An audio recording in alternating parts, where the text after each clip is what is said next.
back. Welcome to The Grieving Sisters. I'm Elizabeth. And I'm Jessica. And I mean, listen, I just want to thank everyone for constantly just watching us and really just interacting with us on social media. I feel like every day we either get a DM, a comment, someone reaching out saying that they've shared or that they can relate, or it's been so fulfilling. It's really we've just been so grateful. We share all the time. Yeah, and just even a lot of people going through grief that, they're saying to us like, oh my God, like we love this community. Thank you so much for having this, especially. Also, I feel like the feedback is making us better. Yeah. Don't Absolutely. You feel like, I feel like, you have a history of like, you're a mental health professional. I'm just a yapper. Okay? Yeah. Stop. You're going for your grief coaching. That's right. Stop. I am a future grief what's it called? Grief coach specialist? Specialist. Grief counselor. Grief counselor. Yes. Very thank you. Thanks, Mar. Thank you for the support. Always. Yes, I'm on a journey, but I do feel like all the feedback that we've been getting really helps us be better. Like, hey, when you talked about this, we talked about the triggers episode. That one was a big hit. We got a lot of feedback on the triggers episode, which we're so happy about because, for example, like if you learn how to deal with a trigger in any aspect of your life, it's not only grief, learning to manage triggers can really save you from some downward spirals or situations. Absolutely. But today's episode is about grief and goals. Yeah. And it's basically about, reclaiming your purpose after loss. We are such goal-oriented women. Hustlers. We're moms, we're hustlers. Yes. We're like always trying to like provide and do the next thing and be ambitious. And I'm always talking about if I'm going to go back to school or what I'm going to do next, what I'm going to do. I've changed careers twice already. Now going for the third career change. Why not? But yeah, I think it's important for you to still focus on goals. And today we'll cover a lot of topics, but there's always a lot of guilt around like maintaining your goals. Like for example, soon after my sister I was in my home buying journey. Yeah. And my sister passed and I'm like, the last thing I need to do is go through like a stressful, in this market, there's no easy home buying process. No. And in this market, I'm a real estate professional. Like it's just a nightmare. Yeah. And I'm like, do I really want to tackle this? And I'm just like, and then a part of me cried a lot because I said, why am I going to buy a house that my sister's never going to see? Right. She's never going to be able to enjoy it with me. Right. But like you said, and so many others were like, she'll be there in spirit and things like that. But I use as an example to say, like, don't not follow your goals and your dreams because you're in grief. And everyone will say the generic, they would have wanted you to. Right. They would have wanted you to. They would have wanted you to do this. They would have wanted you to do that. And it's like, people say that to my mom and stuff. My mom's like, you don't know what she wants. She's not here. Right. So it's like, but I do agree with you on that. And I feel like when my brother passed, I was at such a stage in my life. They had said to me, oh, well, if you're going to go for this next position, you have to get your supervisor cert. So I was like, all right, well, it's 4 classes. I'll just rock out, whatever. And I started it. I took out a personal loan. I think I was like the 3rd class in, and then the one teacher she was such a wench. And I was like actually really intimidated to say to her, hey, my brother passed away. Can I have some time? And she's like, well, I'm going to allow you to redo one assignment. So I was still pushing through while going, I told you we had 2 trips booked. So, to go to Dominican Republic to go from my husband's dad's death, 20th death anniversary that same year. Then we had Ghana booked that I was meeting my other brother from my dad's first marriage for the first time. Like, and I was still just plugging away. I was using my phone, like just writing in notes and uploading I still finished my supervisor cert, but for what? Like at what cost? Right. So at the year anniversary, I said, I'm going to go back to go finish my hours. So in order to be a licensed professional, you need to do 4,500 hours. Oh my gosh. Sure, you get paid for it, whatever, but it's, well, who are you going to find as a supervisor? Who are you going to do all of this? So there's like, a lot of layers to it. But in the same breath, I'm like, I got to get this done. It's not even for him at this point, but I have to get this done. Something is telling me I need to get this done. Mm-hmm. So, I feel like he was with me every step of the way. If I went to somebody's house that was a little crazy, you know what I mean? Like, so I do feel that I still kept going. Even I think one of the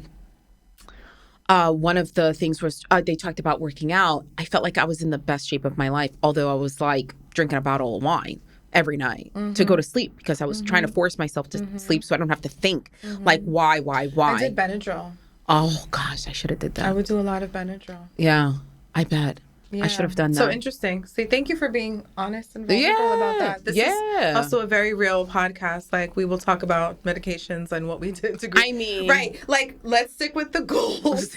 Not taking 2 Benadryl to sleep or a bottle of wine. Yeah. I mean, do what you have to do to get through. Yeah. But being just puts together these beautiful outlines for the episodes. No, you did this one. This part. Oh, I did. Oh, actually. You did this one. One of the few that I did. But yeah, we talk about, how grief impacts your ability to dream, to plan, to move forward. And like you can gently being the buzzword here is like gently reclaim the direction of your life. Yeah, right? I think that's really important. Because the emotional toll that grief takes on motivation and clarity, right? Like grief can pause everything. Because of that fog.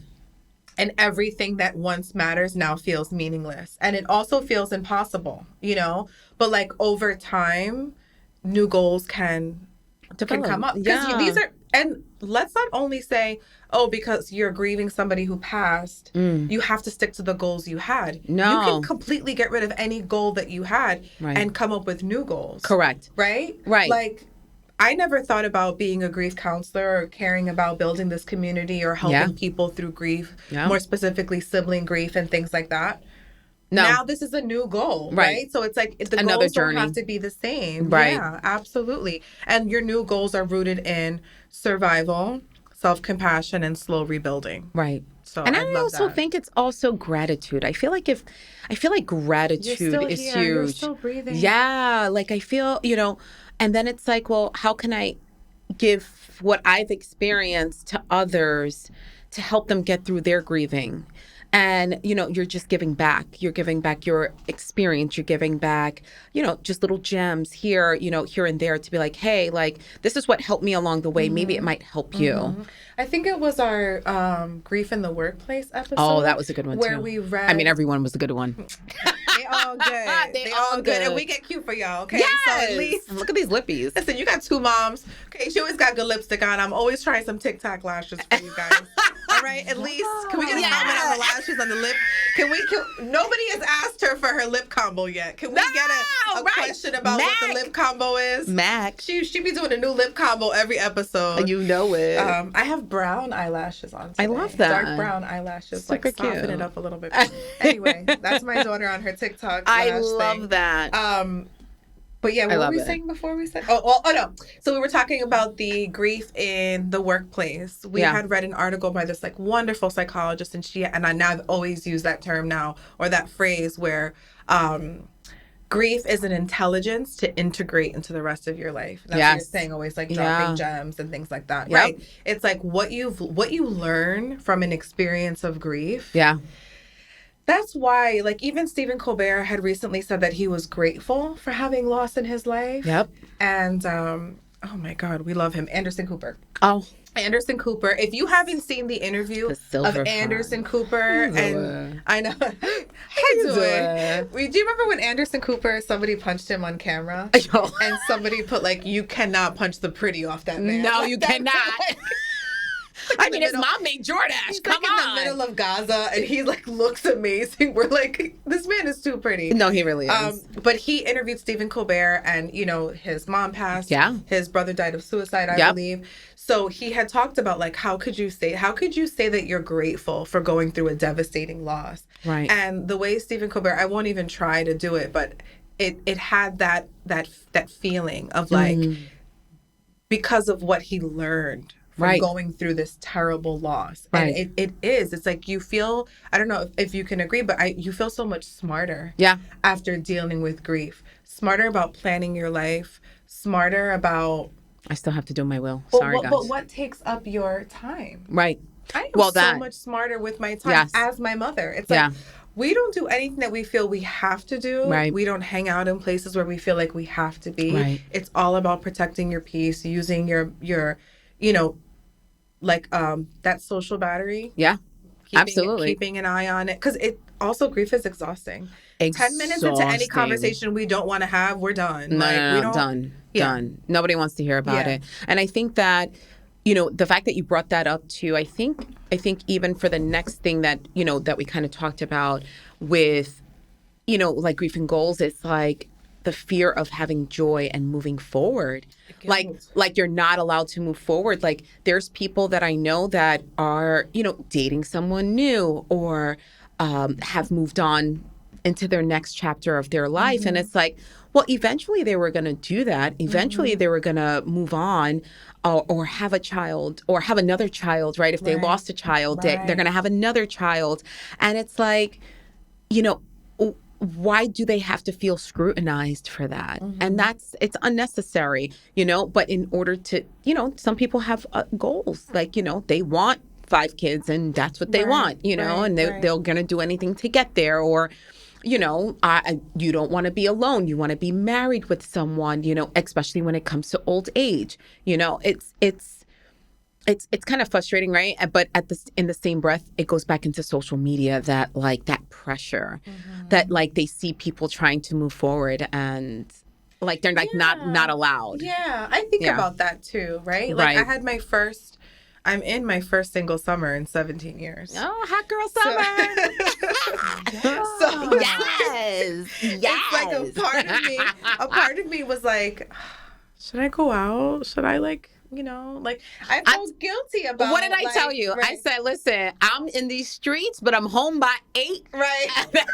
But a part of me felt like, okay, like, should I really enjoy my summer? Like I said, I wasn't going to celebrate my birthday. Remember? Right. I was like, if somebody gives me a birthday cake, if I see a candle, I'm going to flip out. I'm not celebrating anything. I posted pictures of me and her on our story. I posted it on our I ended up in Miami. Yeah.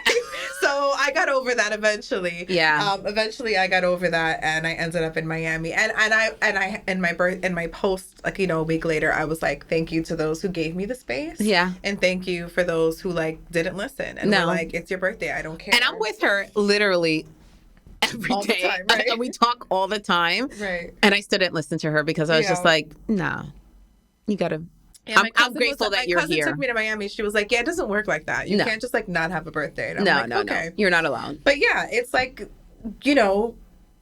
like it says here, SMART goals with a grief lens. So be flexible, be forgiving, and be feelings first. Right. You know what I mean? Right. What do you feel? I feel like I want to hit this goal of losing 20 pounds. So I'm going to go to the gym. I'm going to care. So that's another thing when it comes to appearance. It's like, why should I care about my appearance? Right. I just went through this horrible loss. Right. Correct. But it's not an okay to completely, because I didn't go to the gym for months. Right. Did I go to the gym? I'm trying to think. I did. I try to make it as normal as possible. It's been really hard for me to work out because everything feels the same. Right. And my life is so different. Right. And I go to the gym and it's like everybody's the same and everyone's working out and I'm just like, oh my God, guys, my life is fell apart, But I remember telling myself, well, if I can't commit to getting up and going to the gym often, at least what I can do is eat really healthy. Right. There you go.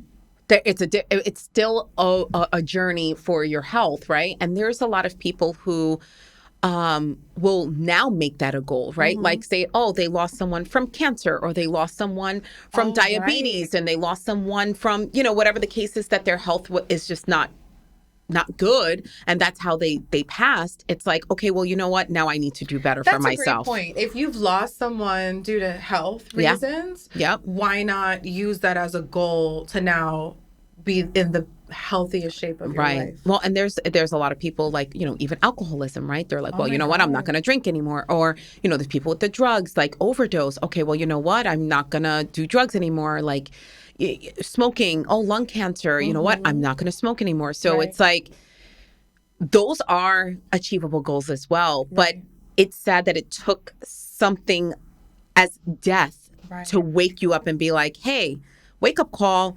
Let's get together, like get it together. You have opportunities. You get to wake up every morning. You be grateful. Like, thank you, God, for waking me up in the morning. Thank you, universe, whatever, whatever they call it, sky daddy, imaginary best friend, whatever. Sky daddy will never not be funny to me. Like all the gospel songs that I sing, like Sky Daddy was funny.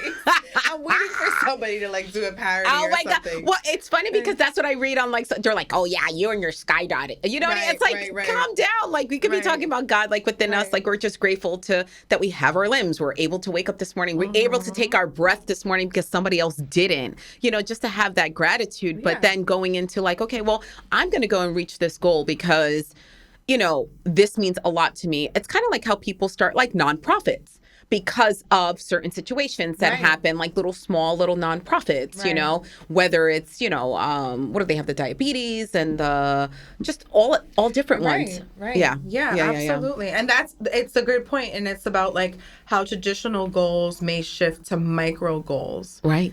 As simple as getting out of bed. Mm-hmm.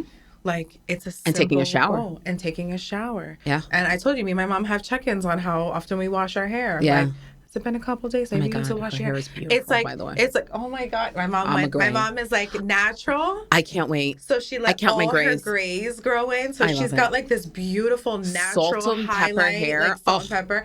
And it's like hard to do. You have to grow your hair for a long time. Yeah. Yeah, I love it. It's beautiful. Now she got her big Prada glasses. She's like, she's fabulous. I love her. Thank you. But yeah, so, just like even with goals, like, look, she's like, she probably never wanted to grow out her hair. Like she was probably always like, okay, well, I got to maintain this for society. And cutting it. Like she let it grow, which is nice. She always had really short hair, so she's letting it grow. And different goals. Yeah, micro goals. Like it could be self-care.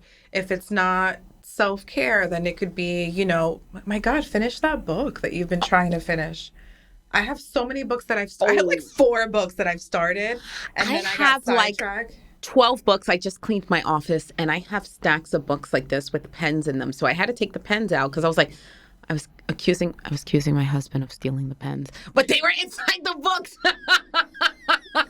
So, and he's going to see this, and he's probably going to see this episode tonight, and he's going to be like, oh, you see? I was like, yeah, they were inside the books. Whatever. I just took all like the Post-its and like kind of just stuck them in there. But there's so many books that I have. And then all the books that I have in my Amazon save. Don't even get me started. Yeah. Don't get me started. But yeah, simple micro goals like finishing a book that you wanted to read or eating healthier or working on, God, there's so many even the options. opposite of that. How about, I think it was one of the episodes that we talked about end of life regrets, and it talked about like some people like not booking the trip and not doing this. Well, look, my mom never got to, I think actually my friend Grace, she posted, my mom never got to see, I think it was Italy, and she was supposed to go with her sister, and her sister passed, and she actually took her. She had the opportunity to take her mom to Italy to enjoy that. Yeah. So I thought it was so beautiful. But then you have people like, oh, well, I was, they were scared of heights, so I'm going to go jump out of a plane. I'm like, yeah, well, you do that. Yeah, I'm not doing anything. I barely drive over the speed limit at this point. No. Yeah. And also, what I've always loved in terms of reading? I've always loved memoirs. Ooh, I love to read what people went through and how they made it out. Memoirs are always written about people who have had success, and we all can, there's different, we can always redefine what success looks like. Sex. You do. We already know. You're ovulating. We only record. Oh my God. I swear, that's we a good one. Record when I'm on. That and raving, and it's raining. It's always raining. It's always either raining or I'm ovulating when we're here. Like I really don't. I really can't don't get it. But we can redefine what success looks like. Yes. When we're grieving. But yeah, most of the time you're reading a memoir. You're reading like somebody who's had this profound impact. Right. Or has gone through all these things, a lot of times death. So it's like you can read some memoirs and go, oh my God, this person went through all of these things and look at where they are. And sometimes you can really get some inspiration from that. But then also I feel like, and it said it here too, that giving yourself some grace. Like, what if you do fail? Like, if you fail at it, just redo it again, or just continue. Like, don't allow that fear, or don't allow the failure to hinder you to continue to go. And I feel like that's a lot of people in just society today, that they, fear really cripples them. Fear cripples people to reach goals. And it's like, well, you don't need death to kind of push you and nudge you. But if that's what it's going to take, then so be it. Right. So now you have to fulfill, some of these goals that you wanted to achieve. Yeah, don't let grief or fear cripple you from doing what you want to do. I mean, it can be very easy to say, I'm grieving, so I don't feel like doing anything. Right. Exactly. It's really easy. I've been there. Oh, listen. Like, it's really easy to just be like, well, I have 5 free hours, so I'm going to sleep the whole time. And that's fine, but you can't do it every day. Or I'm scrolling aimlessly. Oh my God. I will catch so what I did with my Instagram, I didn't do it with TikTok, which is probably where I need to do it. I don't have the TikTok. Yeah. It's addicting. Mm-mm. But on my Instagram, I have a timer. I have the Instagram timer. Every time that I spend 15 minutes on Instagram, it'll go off and it'll lock. And what I like about it is when I go on my phone and I search the apps, it won't go on. So I'll start typing Instagram and Instacart will pop up. Oh. And I almost want to, because I'm like, Instacart opens every time that I want to open Instagram. I'm like, no, it's good. Because it makes me either distract you, grocery shop, or be like, oh my God, what am I doing? I don't want to be on Instagram right now. Right. So doing things like that, where kind of limiting yourself on the things that limit your drinking. Like, limit the drinking,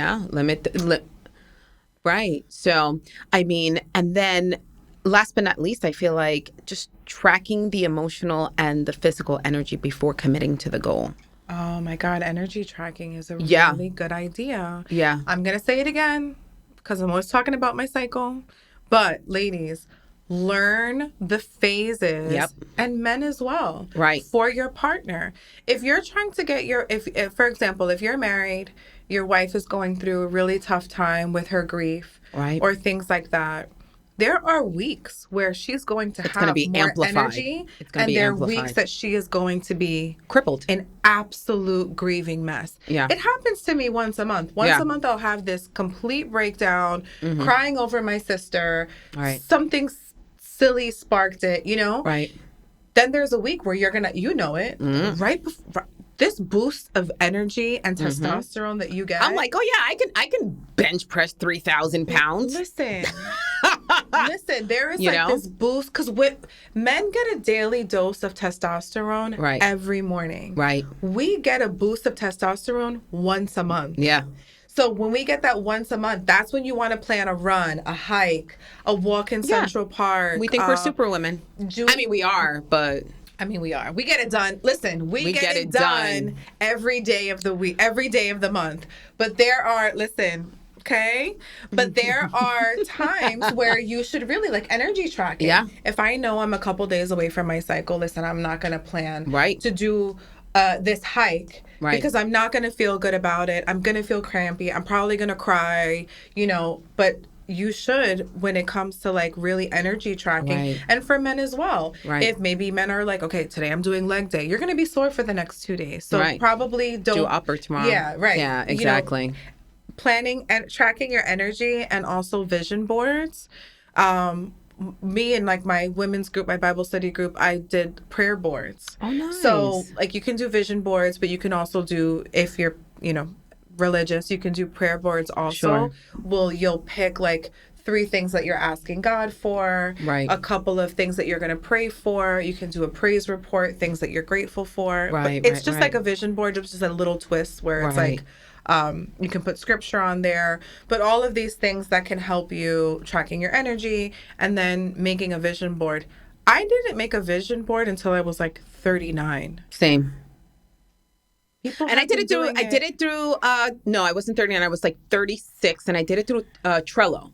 Oh, really? Trello, you can do like vision boards through there. Well, on Canva too now. I feel like you can do it. But I did it through Trello, which was really cool. And that was at one of the churches I went to. I see a lot of like women especially like have like a girls' night. Yeah. And you all bring magazines and printouts and things like that. And you make a vision board. And honestly, it's almost scary to see how much of it when you manifest it actually happens. Yeah. Like I had in my mind, like God told me that I was going to have a black and white house. And I ended up buying a black and white house. Imagine that. See? Telling you. When I went to see homes, I was like, okay, this condo, that condo. And I'm like, God said my house is going to be black and white. So this probably isn't the one. So like when I didn't, when it would fall through. Right. And it just so happened to be the last one was like a black and white house. And I was like, wow. See? I love that. And thank you guys so much. Yes. We were talking about our goals. Yeah. So whether I love this ending part of the outline, whether you're in the thick of grief or supporting someone who is, we really hope that this episode offered some validation, some hope, and a reminder that you're allowed to rebuild at your own pace, and you are most importantly allowed to dream again. Yes. I love that so much. Thank you guys for joining us, and please subscribe, follow, like, comment, share, YouTube, Apple Podcast, Spotify, TikTok, Instagram. Are we missing anything? I don't think so. I don't think we are. But thank you guys so much. Hope you enjoyed it. Yes, thank you.